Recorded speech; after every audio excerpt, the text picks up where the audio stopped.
Welcome to day 52 of our 260-day Bible reading plan. We are now starting the 12th book of the Bible, the book of 2 Kings. Chapter 1. After the death of Ahab, Moab rebelled against Israel.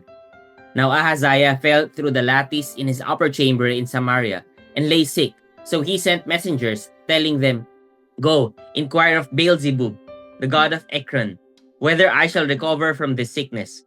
But the angel of the Lord said to Elijah the Tishbite, "Arise, go up to meet the messengers of the king of Samaria, and say to them, Is it because there is no God in Israel that you are going to inquire of Baal-zebub, the god of Ekron? Now therefore, thus says the Lord, you shall not come down from the bed to which you have gone up, but you shall surely die." So Elijah went. The messengers returned to the king, and he said to them, "Why have you returned?" And they said to him, "There came a man to meet us, and said to us, Go back to the king who sent you, and say to him, Thus says the Lord, Is it because there is no God in Israel that you are sending to inquire of Baal-zebub, the god of Ekron? Therefore, you shall not come down from the bed to which you have gone up, but you shall surely die." He said to them, "What kind of man was he who came to meet you and told you these things?" They answered him, "He wore a garment of hair with a belt of leather about his waist." And he said, "It is Elijah the Tishbite." Then the king sent to him a captain of 50 men with his 50. He went up to Elijah, who was sitting on the top of a hill, and said to him, "O man of God, the king says, Come down." But Elijah answered the captain of 50, "If I am a man of God, let fire come down from heaven and consume you and your 50. Then fire came down from heaven and consumed him and his 50. Again the king sent to him another captain of 50 men with his 50. And he answered and said to him, "O man of God, this is the king's order. Come down quickly." But Elijah answered them, "If I am a man of God, let fire come down from heaven and consume you and your 50. Then the fire of God came down from heaven and consumed him and his 50. Again, the king sent the captain of a third 50 with his 50. And the third captain of 50 went up and came and fell on his knees before Elijah and entreated, "O man of God, please let my life and the life of these 50 servants of yours be precious in your sight. Behold, fire came down from heaven and consumed the two former captains of 50 men with their 50s. But now let my life be precious in your sight." Then the angel of the Lord said to Elijah, "Go down with him. Do not be afraid of him." So he arose and went down with him to the king, and said to him, "Thus says the Lord, because you have sent messengers to inquire of Baal-zebub, the god of Ekron, is it because there is no God in Israel to inquire of his word? Therefore you shall not come down from the bed to which you have gone up, but you shall surely die." So he died according to the word of the Lord that Elijah had spoken. Jehoram became king in his place in the second year of Jehoram, the son of Jehoshaphat, king of Judah, because Ahaziah had no son. Now the rest of the acts of Ahaziah that he did, are they not written in the book of the Chronicles of the kings of Israel? Chapter 2. Now when the Lord was about to take Elijah up to heaven by a whirlwind, Elijah and Elisha were on their way from Gilgal. And Elijah said to Elisha, "Please stay here, for the Lord has sent me as far as Bethel." But Elisha said, "As the Lord lives, and as you yourself live, I will not leave you." So they went down to Bethel. And the sons of the prophets who were in Bethel came out to Elisha and said to him, "Do you know that today the Lord will take away your master from over you?" And he said, "Yes, I know it. Keep quiet." Elijah said to him, "Elisha, please stay here, for the Lord has sent me to Jericho." But he said, "As the Lord lives, and as you yourself live, I will not leave you." So they came to Jericho. The sons of the prophets who were at Jericho drew near to Elisha and said to him, "Do you know that today the Lord will take away your master from over you?" And he answered, "Yes, I know it. Keep quiet." Then Elijah said to him, "Please stay here, for the Lord has sent me to the Jordan." But he said, "As the Lord lives, and as you yourself live, I will not leave you." So the two of them went on. 50 men of the sons of the prophets also went and stood at some distance from them, as they both were standing by the Jordan. Then Elijah took his cloak and rolled it up and struck the water, and the water was parted to the one side and to the other, till the two of them could go over on dry ground. When they had crossed, Elijah said to Elisha, "Ask what I shall do for you before I am taken from you." And Elisha said, "Please let there be a double portion of your spirit on me." And he said, "You have asked a hard thing. Yet, if you see me as I am being taken from you, it shall be so for you. But if you do not see me, it shall not be so." And as they still went on and talked, behold, chariots of fire and horses of fire separated the two of them. And Elijah went up by a whirlwind into heaven. And Elisha saw it, and he cried, "My father, my father, the chariots of Israel and its horsemen!" And he saw him no more. Then he took hold of his own clothes and tore them in two pieces. And he took up the cloak of Elijah that had fallen from him and went back and stood on the bank of the Jordan. And then he took the cloak of Elijah that had fallen from him and struck the water, saying, "Where is the Lord, the God of Elijah?" And when he had struck the water was parted to the one side and to the other, and Elisha went over. Now when the sons of the prophets who were at Jericho saw him opposite them, they said, "The spirit of Elijah rests on Elisha." And they came to meet him and bowed to the ground before him. And they said to him, "Behold now, there are with your servants 50 strong men. Please let them go and seek your master. It may be that the Spirit of the Lord has caught him up and cast him upon some mountain or into some valley." And he said, "You shall not send." But when they urged him till he was ashamed, he said, "Send." They sent therefore 50 men. And for 3 days they sought him but did not find him. And they came back to him while he was staying at Jericho. And he said to them, "Did I not say to you, do not go?" Now the men of the city said to Elisha, "Behold, the situation of this city is pleasant, as my Lord sees, but the water is bad, and the land is unfruitful." He said, "Bring me a new bowl, and put salt in it." So they brought it to him. Then he went to the spring of water and threw salt in it and said, "Thus says the Lord, I have healed this water. From now on neither death nor miscarriage shall come from it." So the water has been healed to this day, according to the word that Elisha spoke. He went up from there to Bethel, and while he was going up on the way, some small boys came out of the city and jeered at him, saying, "Go up, you bald head! Go up, you bald head!" And he turned around, and when he saw them, he cursed them in the name of the Lord. And 2 she-bears came out of the woods and tore 42 of the boys. From there he went on to Mount Carmel, and from there he returned to Samaria. Chapter 3. In the 18th year of Jehoshaphat, king of Judah, Jehoram the son of Ahab became king over Israel and Samaria, and he reigned 12 years. He did what was evil in the sight of the Lord, though not like his father and mother, for he put away the pillar of Baal that his father had made. Nevertheless, he clung to the sin of Jeroboam the son of Nebat, which he made Israel to sin. He did not depart from it. Now Mesha, king of Moab, was a sheep breeder, and he had to deliver to the king of Israel 100,000 lambs, and the wool of 100,000 rams. But when Ahab died, the king of Moab rebelled against the king of Israel. So King Jehoram marched out of Samaria at that time and mustered all Israel. And he went and sent word to Jehoshaphat, king of Judah, "The king of Moab has rebelled against me. Will you go with me to battle against Moab?" And he said, "I will go. I am as you are, my people as your people, my horses as your horses." Then he said, "By which way shall we march?" Jehoram answered, "By the way of the wilderness of Edom." So the king of Israel went with the king of Judah and the king of Edom. And when they had made a circuitous march of 7 days, there was no water for the army or for the animals that followed them. Then the king of Israel said, "Alas, the Lord has called these 3 kings to give them into the hand of Moab."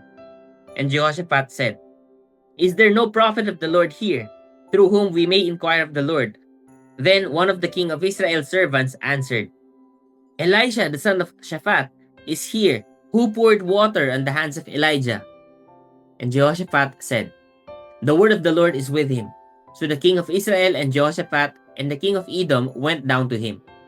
And Elisha said to the king of Israel, "What have I to do with you? Go to the prophets of your father and to the prophets of your mother." But the king of Israel said to him, "No, it is the Lord who has called these 3 kings to give them into the hand of Moab." And Elisha said, As the Lord of hosts lives, before whom I stand, were it not that I have regard for Jehoshaphat the king of Judah, I would neither look at you nor see you. But now bring me a musician. And when the musician played, the hand of the Lord came upon him. And he said, Thus says the Lord, I will make this dry stream bed full of pools. For thus says the Lord, you shall not see wind or rain, but that stream bed shall be filled with water, so that you shall drink, you, your livestock, and your animals. This is a light thing in the sight of the Lord. He will also give the Moabites into your hand, and you shall attack every fortified city and every choice city, and shall fell every good tree and stop up all springs of water, and ruin every good piece of land with stones. The next morning, about the time of offering the sacrifice, behold, water came from the direction of Edom, till the country was filled with water. When all the Moabites heard that the kings had come up to fight against them, all who were able to put on armor, from the youngest to the oldest, were called out and were drawn up at the border. And when they rose early in the morning and the sun shone on the water, the Moabites saw the water opposite them as red as blood. And they said, This is blood. The kings have surely fought together and struck one another down. Now then, Moab, to the spoil! But when they came to the camp of Israel, the Israelites rose and struck the Moabites till they fled before them. And they went forward, striking the Moabites as they went. And they overthrew the cities, and on every good piece of land every man threw a stone until it was covered. They stopped every spring of water and felled all the good trees, till only its stones were left in Kir Hareseth. And the slingers surrounded and attacked it. When the king of Moab saw that the battle was going against him, he took with him 700 swordsmen to break through, opposite the king of Edom. But they could not. Then he took his oldest son, who was to reign in his place, and offered him for a burnt offering on the wall. And there came great wrath against Israel, and they withdrew from him and returned to their own land. Chapter 4. Now the wife of one of the sons of the prophets cried to Elisha, Your servant, my husband, is dead, and you know that your servant feared the Lord. But the creditor has come to take my 2 children to be his slaves. And Elisha said to her, What shall I do for you? Tell me, what have you in the house? And she said, Your servant has nothing in the house except a jar of oil. Then he said, Go outside, borrow vessels from all your neighbors, empty vessels and not too few. Then go in and shut the door behind yourself and your sons, and pour into all these vessels. And when one is full, set it aside. So she went from him and shut the door behind herself and her sons. And as she poured, they brought the vessels to her. When the vessels were full, she said to her son, Bring me another vessel. And he said to her, There is not another. Then the oil stopped flowing. She came and told the man of God, and he said, Go, sell the oil and pay your debts, and you and your sons can live on the rest. One day Elisha went on to Shunem, where a wealthy woman lived, who urged him to eat some food. So whenever he passed that way, he would turn in there to eat food. And she said to her husband, Behold now, I know that this is a holy man of God who is continually passing our way. Let us make a small room on the roof with walls and put there for him a bed, a table, a chair, and a lamp, so that whenever he comes to us, he can go in there. One day he came there, and he turned into the chamber and rested there.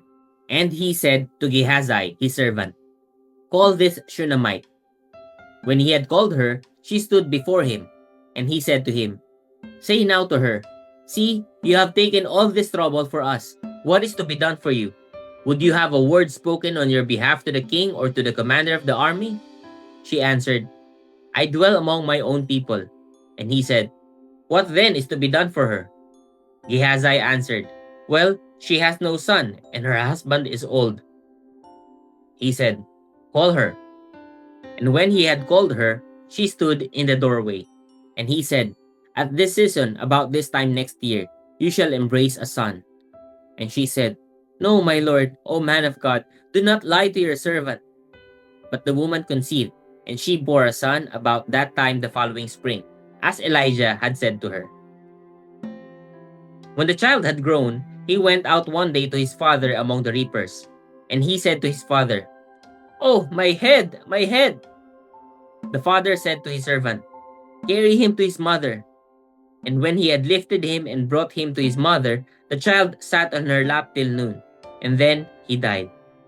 And she went up and laid him on the bed of the man of God, and shut the door behind him, and went out. Then she called to her husband and said, Send me one of the servants and one of the donkeys, that I may quickly go to the man of God and come back again. And he said, Why will you go to him today?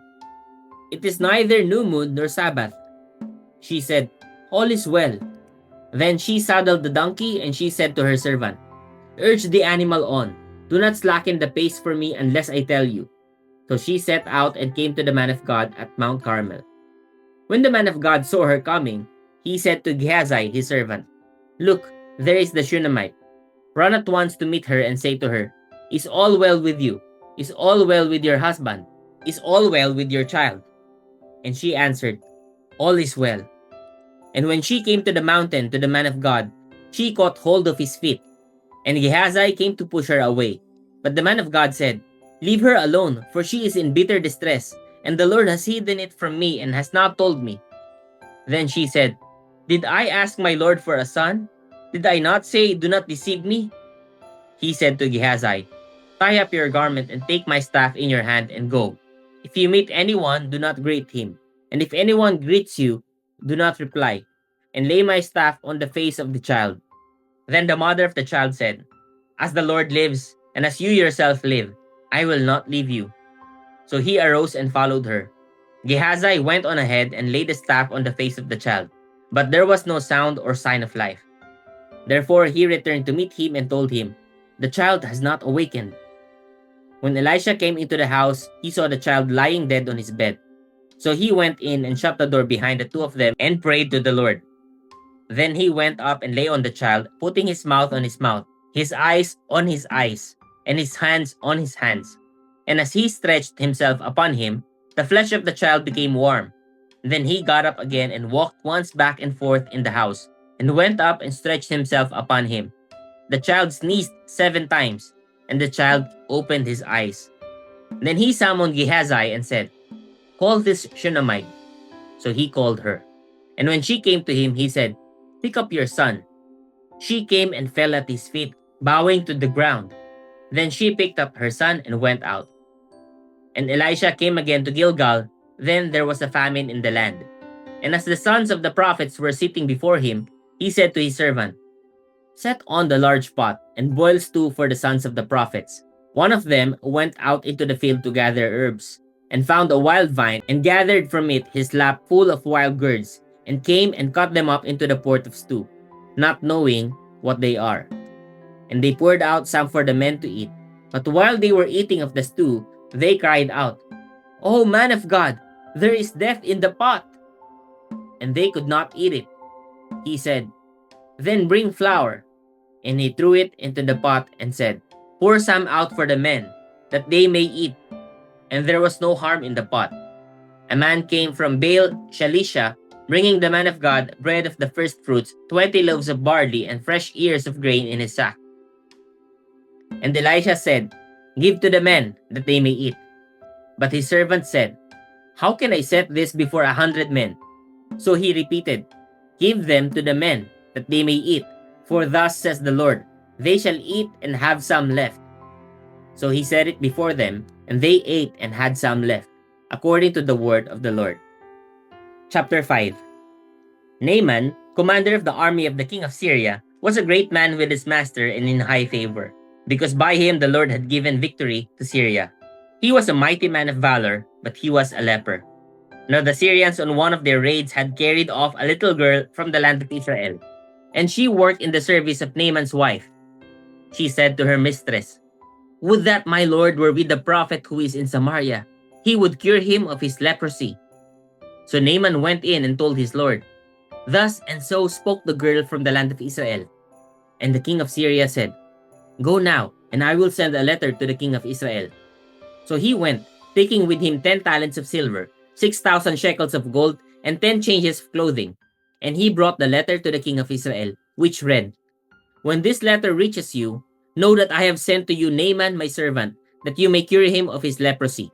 And when the king of Israel read the letter, he tore his clothes and said, Am I God to kill and to make alive, that this man sends word to me to cure a man of his leprosy? Only consider and see how he is seeking a quarrel with me." But when Elisha the man of God heard that the king of Israel had torn his clothes, he sent to the king, saying, "Why have you torn your clothes? Let him come now to me, that he may know that there is a prophet in Israel." So Naaman came with his horses and chariots and stood at the door of Elisha's house.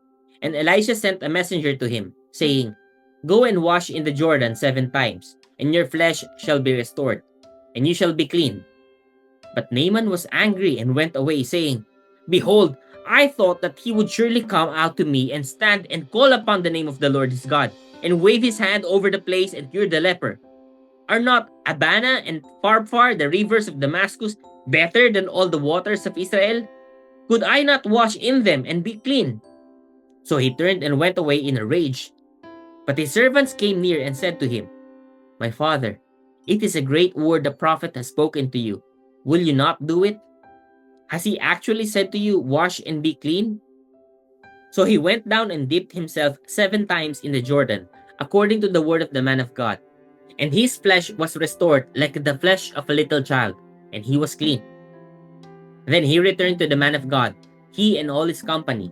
And he came and stood before him. And he said, "Behold, I know that there is no God in all the earth but in Israel. So accept now a present from your servant." But he said, "As the Lord lives, before whom I stand, I will receive none." And he urged him to take it, but he refused. Then Naaman said, "If not, please let there be given to your servant 2 mule loads of earth, for from now on your servant will not offer burnt offering or sacrifice to any god but the Lord. In this matter, may the Lord pardon your servant when my master goes into the house of Rimmon to worship there, leaning on my arm, and I bow myself in the house of Rimmon. When I bow myself in the house of Rimmon, the Lord pardon your servant in this matter." He said to him, "Go in peace." But when Naaman had gone from him a short distance, Gehazi, the servant of Elisha, the man of God, said, "See, my master has spared this Naaman the Syrian in not accepting from his hand what he brought. As the Lord lives, I will run after him and get something from him." So Gehazi followed Naaman.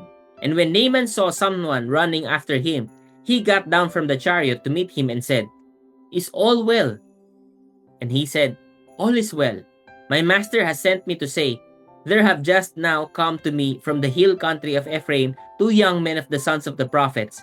Please give them a talent of silver and 2 changes of clothing." And Naaman said, "Be pleased to accept 2 talents. And he urged him and tied up 2 talents of silver in 2 bags, with 2 changes of clothing, and laid them on 2 of his servants. And they carried them before Gehazi. And when he came to the hill, he took them from their hand and put them in the house. And he sent the men away, and they departed. He went in and stood before his master. And Elisha said to him, "Where have you been, Gehazi?" And he said, "Your servant went nowhere." But he said to him, "Did not my heart go when the man turned from his chariot to meet you? Was it a time to accept money and garments, olive orchards and vineyards, sheep and oxen, male servants and female servants? Therefore, the leprosy of Naaman shall cling to you and to your descendants forever." So he went out from his presence a leper, like snow. Praise God for the reading of his word.